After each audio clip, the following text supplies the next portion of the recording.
Hei sõbrad, kevad pole küll käes, aga näpud juba sügelevad ja natukene tahaks mullatööd teha. Tahaks juba midagi istutada või siis juba midagi külvata.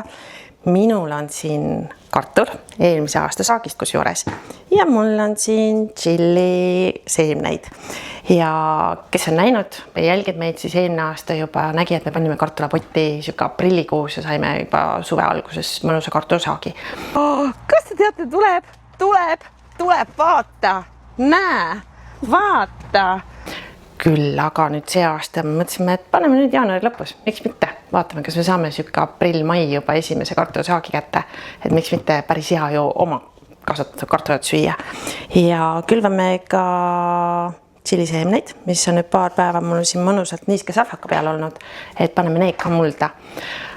Kuna väljas on külm ja mulda kuskilt saada ei ole, siis aitäh Matokardile, kes andis meile oma mulda, nii külvimulda kui ka aiamulda kompostiga. Et vaatame, kuidas see siis käib. Meil on toasoe muld ja selleks, et see asi kõik töötaks ja toimiks, siis alustame kõigepealt kartulast. Meil on vaja ühte potti. Minul on siin koos aluskaanega. Võtame siis aiamulla ja panen seda aiamulda siia nii mõnusalt siia põhja, et mul on siin põhjas siuke 5-10 sentimeetrit on seda mulda. Miks? Sellepärast, nagu me kõik teame, vanasi ja tavahetkadest, kes ise kasvatab aiakartulat. Kartul tahab ju muldamist ja me peame jätma talle siia muldamisruumi. Näe, panin nii palju siia kartulapotti või seda kartulapotti panime siia muldapotti.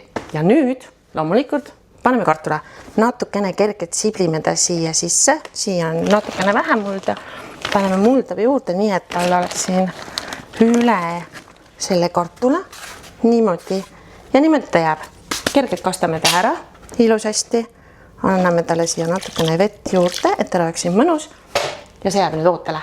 Paneme ta kuskile siuksesse, meil on siuke jahedam ruum, 15-16 kraadi, jätame ta sinna ja siis hakkame ta järjest valgemasse ja järjest soojemasse kohta tooma. See jääb ootele. Nii, küll aga meil see ei ole veel kõik, meil oli plaanis ju ka külvata natukene tšillit, sest et tšilli on ju alati väga hea, eriti talvisel ajal. Me paneme siia mõnusalt mulda. Meil on siuke hea, ma olen parim külvimuld, kus on kõik taime alustamiseks, kõik vajalikud asjad olemas. Ja kuna meil on siuke niiske salvakas, siis mina ei võtagi teda siit salvaka pealt välja, vaid ma tõstan selle hajus külvi salvaka koos kõigega ilusasti siia mulla peale. Nii, surun ta siia mõnusalt siia sisse, et tal oleks siin hea. Nii, nüüd panen hästi natukene siia mulda peale ja jätengi ta niimoodi. Kuna see muld on siuke mõnusalt niiske, siis ei ole teda eriti vaja kasta. Kuna mul unustasin pihusti koju ja mul ei ole praegu siit käeval, siis selleks, et see muld siit laiali ei jookseks, kastan mina teda niimoodi kergelt läbi lussika. Siis ei ole seda ohtu, et see seeme jalga laseb siit. Nii, ja ongi kõik. Ja nüüd paneme talle siia kaane ilusasti peale. Ta võib olla täiesti pimedas praegu nii kaua, kui niidud ei tõuse. Kui kaua need niidud tõusevad, eks me siis näeme.